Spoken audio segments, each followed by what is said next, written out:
If you would like to access this presentation and or the participant guide that goes along with it, you can do so with QR codes and the bit.lys that are listed on this slide. I am one of the high school coordinators for the Reading Language Arts departments, and I oversee English 2 and English 4. Rich Miller, the other high school coordinator in our department, oversees English 1 and English 3. Here is our agenda for this session. We're going to do a curriculum overview, look at curriculum and assessments, and also tiered resources. Our learning objective is to internalize the Q3 high school curriculum. And to do this, we're going to identify and access curriculum resources. We're going to compare the alignment between Q3 curriculum and assessments, and also identify tiered resources to meet the varied needs of our students. So starting with accessing the curriculum resources, we are going to go to Curriculum Central. Now, if you have your presentation open, if you click on this image, it will take you directly to Curriculum Central. Curriculum Central is where you will find all things curriculum. This is where you will find the weekly instructional planning calendars or the focus instructional planning calendars for the instructional weeks for all of the high school reading language arts grades. Here's an overview of how our curriculum documents are organized. So we start with the year at a glance, which gives an overview of what the students will be covering for the entire year for each course. Then we get a little bit more specific with the weekly focused instructional planning calendars. Then we move into the structured lessons, in which everything is laid out for what the students will be doing from start to finish for those particular courses. Also, we have formative assessments daily by way of exit tickets. And then we also have the common assessment that is given to our English 1 and 2 students, and also the ACP, which all students take for in English 1 through 4. Here is one of the most important documents that you will need in planning instruction for your courses. And this is our weekly instructional planning calendar. Here you will find everything that you need for instruction for the instructional week. So we call it the instructional week because the time frame, because of the block scheduling, may not be an exact week. It may carry over into the following week. So these documents include dates, the focused and bundled TEKS, learning objectives, success criteria, and links to structured lessons for those instructional days, which you can see here. Also, what is linked are embedded supports for TSIA and SAT, and also anytime students have a reading or writing SER, that is also linked for that day as well. So HMH has 6 thematic units of study. Within the 9-week grade period, 2 units will overlap, as you can see. For Q3, English 1 will do Sweet Sorrow and A Matter of Life and Death. English 2 will do Hard-Won Liberty and Responses to Change. So these thematic units include an instruction, or an introduction video and activities that go along with that video, and an essential question that is introduced at the beginning of the unit that is on a response log that students will complete after they read each selection. Also included are novel and long read connections, spelling and listening, speaking and listening tasks, media projects. So students are reading and writing, and everything is thematically linked to that essential question and the unit topic. English 3 and 4, it's basically the same thing with some differences. Because English 3 and 4 cover British and American Lit, these units are based on time periods. Because of this, they're are more than one essential question. There are 3 or 4 of them. The students will also complete a unit writing task that is included within HMH at the end of each unit. So within the structured lessons, you have all of these things that are featured here on this slide. But what I want to pay close attention to is evidence-based writing. So all 4 grades will be required to do evidence-based writing. It will just look a little different for English 1 and English 2 than it will look in English 3 and in English 4. So for English 1 and 2, the students are going to be doing reading short constructed responses and extended constructed responses that have been added by our department. And in English 3 and English 4, the students are going to be doing their unit writing task and a lot of the open-ended response questions that are included within HMH. These images are linked to the slide of the structured lesson deck in which they appear. And these are examples of a short constructed response for reading for English 2 and an extended constructed response for English 1. So again, these were created by our department to help our students receive instruction that's better aligned to how they will be assessed on the STAR. So please feel free to pause the video to click on the links to take a closer look. Evidence-based writing for English 3 and 4, again, looks a little different in that the unit writing task is used. And within the unit writing task, the students will be required to use text evidence from various sources of the text that they've read for that particular unit. And the open-ended response may only be about one particular text that they read for that day. And these are both from English 4. And again, they are linked as well. So if you want to pause the video to click on the link here to see what exactly the students will be doing, please feel free to do so. So moving into quarter 3, English 3 and English 4 instruction will look a little differently.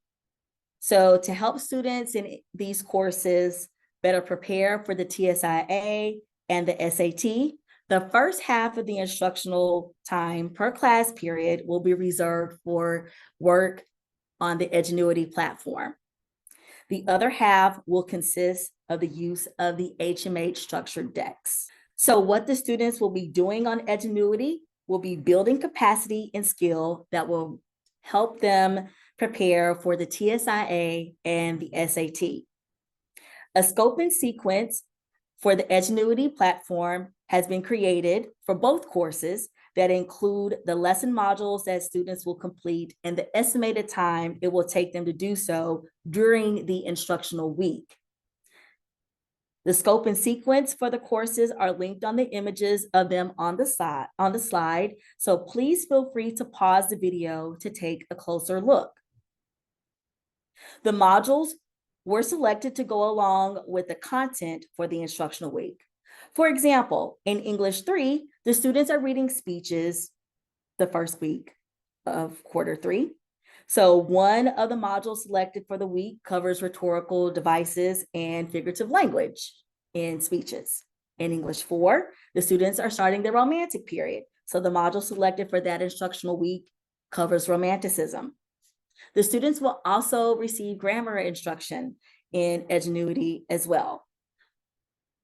On January 8th, our department will host a representative from Edgenuity who will come to do professional development sessions that will cover how to create classes, add students to classes, enroll in courses, and monitor student progress. Also included within the structured decks are engagement strategies that are meant to deepen the understanding of content and to increase student voice in the classroom. Okay, so now we're moving into our second success criteria, in which we are going to compare alignment between what's in the quarter 3 curriculum and on our assessments. So on this slide are linked the blueprints for the common assessments that the English 1 and 2 students will be taking in quarter 3, and the ACP that the English 3 and 4 students will be taking at the end of the semester, rather. So please feel free to pause the video to take a look at these documents. So now you have the opportunity to look at alignment between what's in the quarter 3 curriculum, particularly for the first week of instruction or any week that you'd like to choose, and the assessment. So if you are teaching English 1 and 2, you would want to take a look at the Common Assessment Blueprint. If you are teaching English 3 or 4, you would want to look at the ACP Blueprint for that particular course. So to do this, you will need to go to Curriculum Central to find the instructional week of your course, or for your course, and of your choice, or of your choosing. Then you're going to open the blueprint for your particular course, and then you're going to answer these questions, taking a look at the TEKS covered for that particular week and whether or not they appear on the Common Assessment or ACP blueprint, the learning objective and the success criteria, what the students are doing, and how the students are assessed at the end of the lesson. So please feel free to pause the video to do this task. Moving into success criteria 3, we are going to identify tiered resources to meet students' needs. So as previously discussed, HMH is a primary resource for Tier 1 instruction for all high school grades. For English 3 and 4, Imagine Learning will also be used for half of that instructional time for Tier 1 instruction. MyPath and Edgenuity can also be used for Tier 2 instruction for all high school grades. And Read 180 is our Tier 3 resource for schools who selected its usage for this particular school year. HMH offers a plethora of resources for teachers and for students. And I want to call your attention to 2 in particular. So Current Events has news articles or overview of current events that include links to articles about those events. So if you want your students to be able to make connections about what they're reading, particularly in English 3 and 4, with what's going on today, that resource can be used for that. And also available are activities that can be searched by TEKS for intervention and review, with the intervention and review and extension here where my cursor is. And as you can see, there's also SAT and ACT College Prep. There is a text library for students to access independent reading or other reading materials that may be linked to or connected to what they're reading in those particular units. There's all sorts of things that are at your fingertips that can be used for instruction and extension and review. So for STAR resources, we have this extensive Padlet that is linked on the slide that has all things STAR, everything that is related to the STAR redesign. And then we also have PLC packages that are about how to approach the extended constructive response. Both of these images are linked directly to the documents. So if you want to take a look, please feel free to do so. And in closing, our department offers office hours on Tuesdays and Thursdays via Zoom. For high school, it's from 4:30 to 5:30. You can register through Cornerstone to receive professional development credit for attending.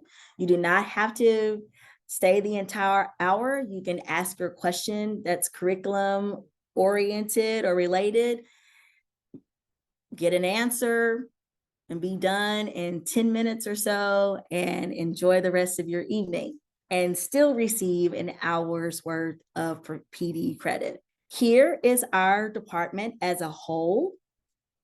We have our RLA director, Ann Lauren Mars, and also our manager, Doug Frank here. And then, as stated earlier, we have Rich Miller, the high school coordinator that covers English 1 and 3. And then you have myself, LaShonda Watson, who covers English 2 and 4. Thank you so much for your time and attention. For credit for this course, please feel free to complete this feedback form that can be accessed with this bit.ly or with the QR code. Thank you so much for your time.